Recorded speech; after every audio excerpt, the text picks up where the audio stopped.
Okay, so for today, I'm going to be doing something a little bit different, which is basically we're just going to do a live commentary. So what you see is what I see right now. So I'm gonna basically the purpose of this is just for you to sort of show me to show you my design process for building these ships. So we're just going to do a simple mission to Minmus and back.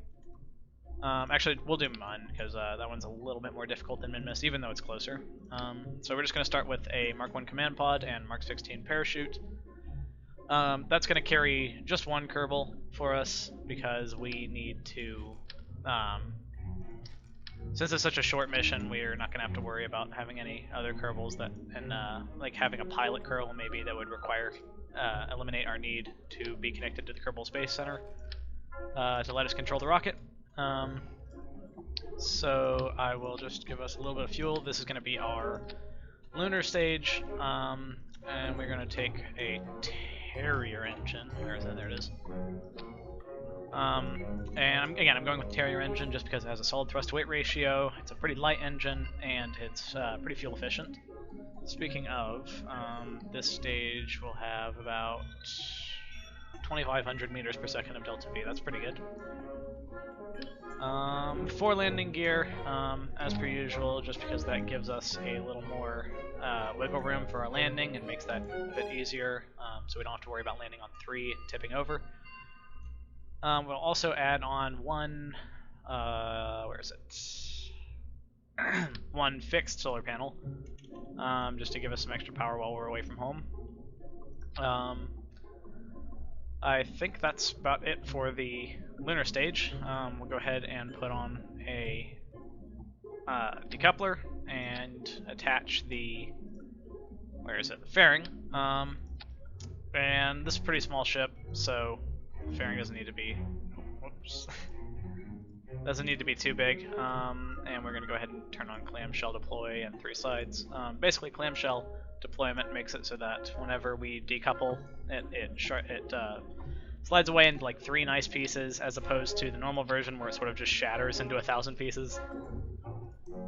What should we use for this? I'm thinking we will take the Skipper engine because that has a pretty. Actually, tell you what, we'll take the Poodle engine because it's a pretty small payload, so it doesn't matter if we have a relatively weak engine, and yeah, I think that will get us to, yeah, thrust weight ratio of 1. That'll get us out of orbit fine, or into orbit fine rather. I'm gonna go ahead and put on another decoupler, and now for the main part, the first stage, we'll slap on one of these with maybe one more little tank there.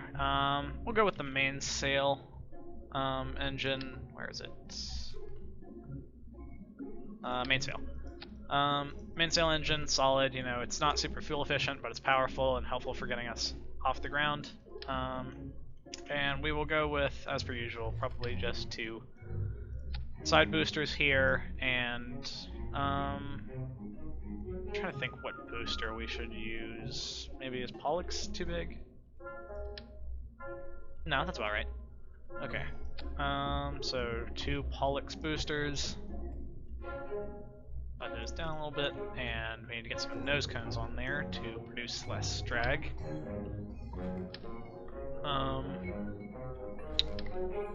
Where's the right one? There it is. Okay. Other than that, I think we can just add some struts to either side. One on the top and one on the bottom. I guess some fins would also help keep us stable. We're going for tail fins. Get 4 of them. Okay, are those on right? Yeah. Do we need Separatrons? Yeah, it wouldn't hurt to have some Separatrons on here. Just so I don't have to worry about oops, Separatron. There we go. These are just going to launch the booster away from the ship as it flies away. These are super useful, especially for bigger craft, and this one isn't particularly big. It's pretty small as far as most of my rockets go. But it's always nice not to have to worry about crashing into your staged parts. We're going to want to get those launch clamps now. There they are. And attach those on the bottom. And now we got 2 arranged staging. So I'll put all of the separatrons in one stage, along with the decouplers. And we want the mainsail and the side boosters on at once. I want those to fire before these detach. Then we will have those fire together, those fire together, that will detach, and then parachute. Okay. It's a pretty small rocket, but I guess that's about everything we need. And most missions are they're pretty easy, so. Our thrust to weight ratio off the launch pad will be 2.3, which is pretty high, so I'm probably not going to fire the engines at full thrust, but we will go ahead and name it just Mun Rocket. That gives us, 9,000 meters per second of delta V. Okay. And I'll also have these fire at probably like 70% thrust. I guess that's good. Yeah, okay. Anyway, we'll get ready for launch. Yeah, I wonder if that reading was correct, because 8,000 seems like quite a bit for this little rocket. 8,000 is enough for like a Duna return mission. So probably even Drez, so I don't know, that's weird. It's a pretty small rocket. Anyways, we'll go ahead and pull up fuel information. We will turn on SAS, power up to, say, 2/3 thrust. We'll adjust that once we launch. And alright. Okay, so pretty small payload, so I guess we'll go with our usual launch plan of hitting 90 degrees at 10 kilometers. Something I don't think I've ever mentioned is that that's the altitude at the top right there. I figured it was pretty self-explanatory, but I don't think I've ever mentioned it in one of my actual videos. But you also see I have a MechJeb installed in the top right. You can see the little toolbar thing that I can pull down. That lets me, I use that a lot, especially when I'm testing. It'll basically just sort of fly the mission for me. We're going pretty fast, so I'm going to throttle down my main engine a little bit. And we're sort of getting off the 90 degree mark here. This thing's a bit too powerful for its own good. Okay, yeah, it looks like we missed the 45 degree mark, but that's fine. It doesn't have to be super strict for that. The point is just generally that you don't, like, the most inefficient way you could do an ascent is just to burn to, like, straight up to 70 kilometers and then directly to the right. But this allows us to, with the rotation of the Earth, increase our horizontal and vertical velocity at the same time. Wow, it is really wanting me to go up there.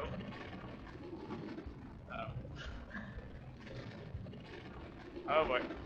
See, this is normally, if something like this happened, if I wasn't doing a live commentary, I would probably revert to get a little more stable looking flight. But I have those run out of fuel and go full thrust, attach. There's the rocket. Okay, now we're just going to go ahead and point prograde. And we'll get up to, say, 120,000 meter orbit. That looks good. And we will put a marker on our apoapsis and drag out prograde until our periapsis appears, and get that as close to 120 as we can. That's fine. Okay, so that will be 900 meters per second to circularize. Okay, and we can go ahead and deploy that. I guess now we'll just time warp. You can also see something I've never mentioned, now that I think about it, is my burn time indicator in the bottom there. That was really useful. They added that. That hasn't always been in the game. It was added in an update a while ago. But basically, it tells me when I need to start my burn, not just when I arrive at that node that I placed. And basically, it takes into account your thrust to weight ratio and the length of your burn and the change in mass of your craft as you expend that fuel or stage. So normally you had to do that in your head, and I think normally the way people did it was you just took the time until your burn, divided it by 2, and then started your burn at that time. But there's our separation, and I'm just going to wait for our apoapsis to creep up on the other side of the planet. There it is. 5 seconds left on our burn. And you'll notice these circularization burns are almost, in fact they are always pointed, the prograde marker is usually on the 90 degrees thing, and that's just because that would make it equatorial. Anyways, we can scroll out and set the mun as our target. We are on a bit of an inclination, an awkward inclination, because that was a sort of a rough launch, but it's only about 2 degrees, so I don't think we'll have to do any particularly expensive burns, but we've already got our encounter with the mun, so we can switch to look over here. There's our periapsis, and now I'm just going to play with prograde and retrograde and normal and anti-normal and try and get close. Oh yeah, that's going to be an expensive inclination change. So had I flown that more efficient, we probably could have saved a couple hundred meters per second of delta V, but we've already packed ludicrous amounts of delta V for this stage, so it's not a big deal. 161,000 meters is a little high, but I think that's fine since we have so much fuel and we can just do a course correction burn on our way there. So now we can just warp to the other side of the planet. And I always get overzealous with these warps and have to reload saves. Speaking of, let me save. But I'll always warp past them, so I have to go and load back to my last save and then try and not do it again. Okay, 7, 6, 5. Alright. Yeah, I'm glad I went with the Poodle for this one, because this is a little more optimized for, it's a bit more optimized for vacuum flight, and I kind of assumed that I would be using this stage for my ascent, so I wanted it to still be decent in the, well, it's in the atmosphere, but we didn't end up using it in the atmosphere, so worked out. 2,500 meters per second on our lander is pretty good. That'll be more than enough to get us landed. And I can use some of the fuel in this bottom stage to get us circularized around Mun. Go ahead and our burn now. Let's quick out a little more. Okay, how do we do? 172,000. Alright, I'm going to be really wasteful with our fuel here, so I'm just going to see. Does this help? Yes. So we'll burn prograde a bit. Okay. Let me put a maneuver here so we can be more precise with our adjustments here. Radial in, yeah.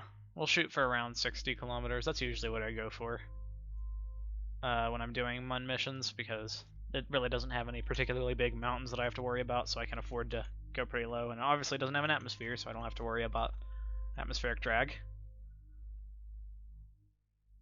I really need to get some different graphics mods for Kerbin, because I mean, I think it looks way better than compared to vanilla, and I don't think for any of these videos I've ever actually had the game on with no graphics mods, but it looks pretty bad. Okay, so we'll put our marker on the, put our maneuver node on Mun periapsis there, and get our periapsis there to 60 kilometers, perfect. And I think we will stage away this, what was supposed to be the ascension stage here, once we get circularized, and then for the rest of the mission we will just be spending the fuel from the lander. Okay, there it is. Got to warp to periapsis. And here we are. Trying to warp past it. 3 minutes, 2 minutes. Oh, lag spike. 1 minute, 50 seconds, 30 seconds. Okay. Yeah, normally the Poodle engine would be much, these burns would be much longer, but we've got a really light payload, lighter than the ones I typically take. So we've actually got a comparatively Good thrust weight ratio. Okay, and then I'm going to stage. And there we go. Alright, so now we are just going to, I guess we'll warp to the, sort of like the start of the light side. And we will go ahead and get an intercept with the surface. So I'm just going to burn retrograde until our periapsis goes into the surface. And that looks like good a spot as any. I'm going to quick save here, in case I get a bit overzealous with the time warp. I hope this video isn't going on too terribly long. I try to keep my videos like less than 20 minutes, but this is probably going to be over that. We'll switch this to relative to surface, because for some reason it thinks that Mun has a sea level.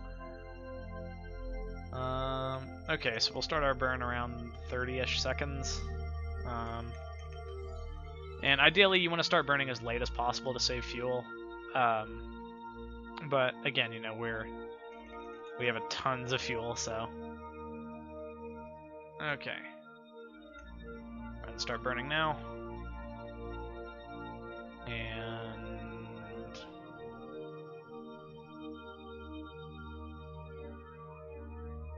let's lower our throttle a little bit.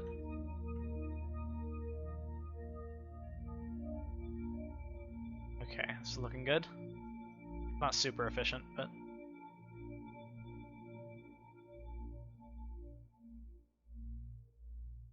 about half throttle now. Okay, it's looking good.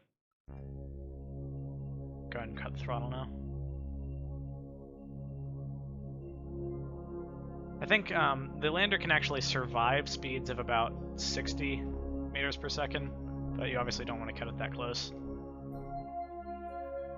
Okay. Oh god, oh god, oh god. I accidentally set the thing relative to... I accidentally set the SAS relative to prograde. Alright. So again, you know, normally this would be a restart, but I think if I just point radial out, and then... Okay, come on. Yeah, okay, that's gonna be a reload. When did I last quick save? Yeah, that happens a lot. I gotta be really careful with SAS, because if you just accidentally click the wrong button at the wrong time, then that's game. So I can definitely afford to wait a little longer to start my burn.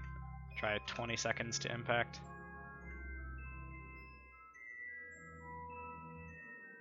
Okay, it looks like we're gonna be landing closer to the edge of the crater this time. The frame rate is struggling. Are we coming in too fast? We might be coming in too fast. I think we're coming in too fast. Uh-oh. Well, no? Okay. That's good.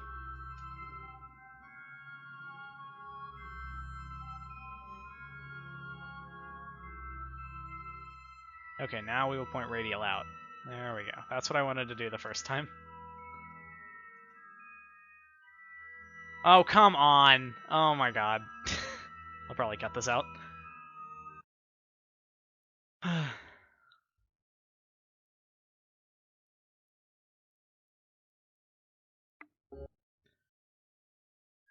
Okay, attempt 3. I think around 20 seconds is about the right time, though. Maybe a little earlier. Yeah, we'll start now.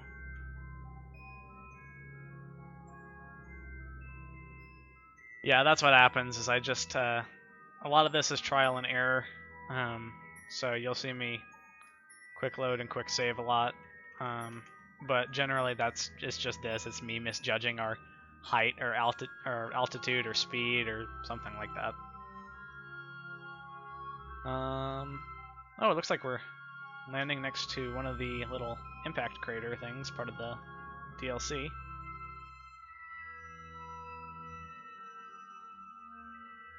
Okay, well, I'll land very softly. come on. Okay. Wow, these legs do not have much suspension. Alrighty, well, here we are. Alright, we will have Bill dismount. Oh, turn on our EVA pack, and as per usual, we will plant our flag. The wrong way? Yep. Keep planting it backwards. I always do that when I do these videos too. I always forget which way he deploys it, and then I'll deploy it backwards. But, oh. And I'll just have Bill struggle to get in the cockpit. There we go.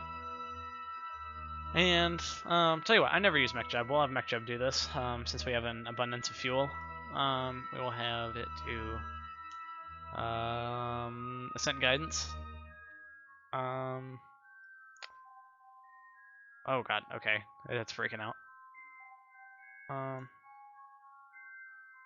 Do gravity turn 40 kilometers.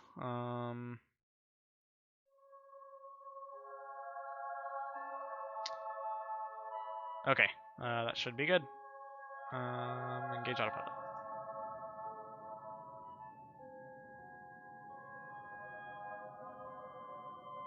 Okay, gear up. Okay, I'm always nervous about letting MechJeb do these ascents for me because it tends to either do them really inefficiently or just like maybe sometimes I'll put in some incorrect, some sort of incorrect information, and it'll just fling itself into the ground. Okay. Oh, okay, it's gonna go ahead and auto warp for us and perform the circularization burn. I will say it's done this one pretty well so far. Okay. Alright, I'll take over. Prograde. And we'll wait for our moon periapsis, or mun periapsis to appear by burning prograde. And there it is. And you want to wait generally until the mun and apoapsis, or the apoapsis and periapsis start to swap sides. And so we will just go ahead and place a maneuver node here and burn prograde relative to the mun, but retrograde relative to the mun's actual, what do you call it? Rotation? Revelation? I know what I'm talking about. Okay, that looks good. That will leave us with 700 meters per second of delta V after we've completed that burn.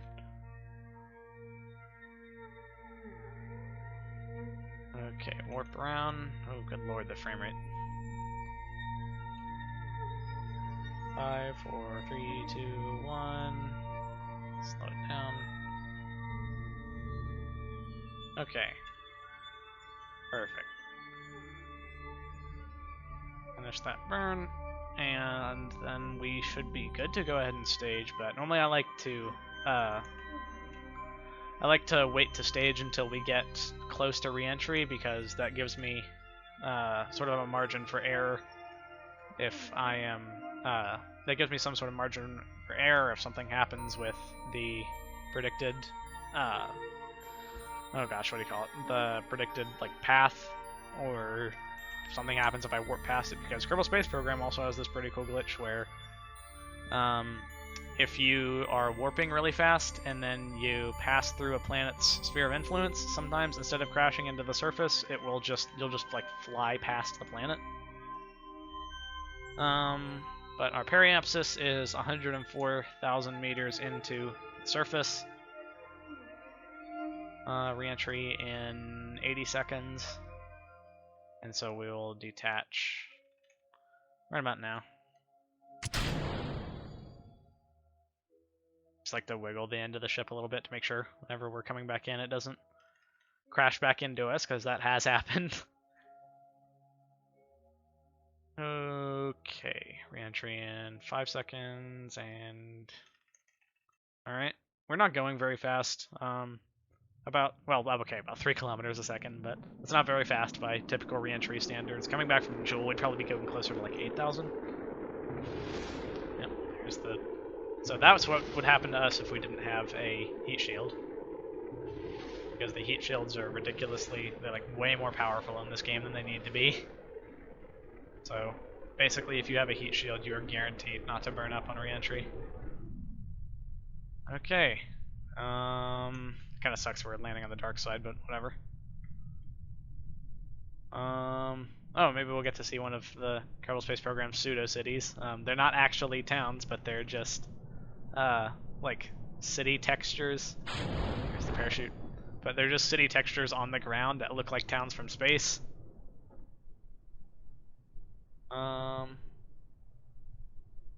So this should slow us down to, how slow?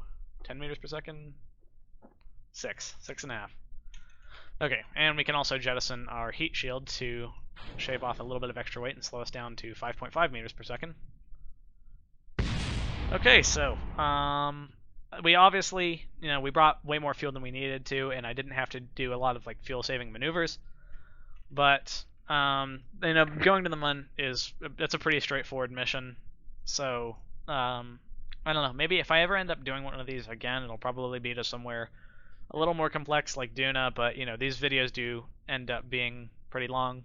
But I guess that's about it. See ya.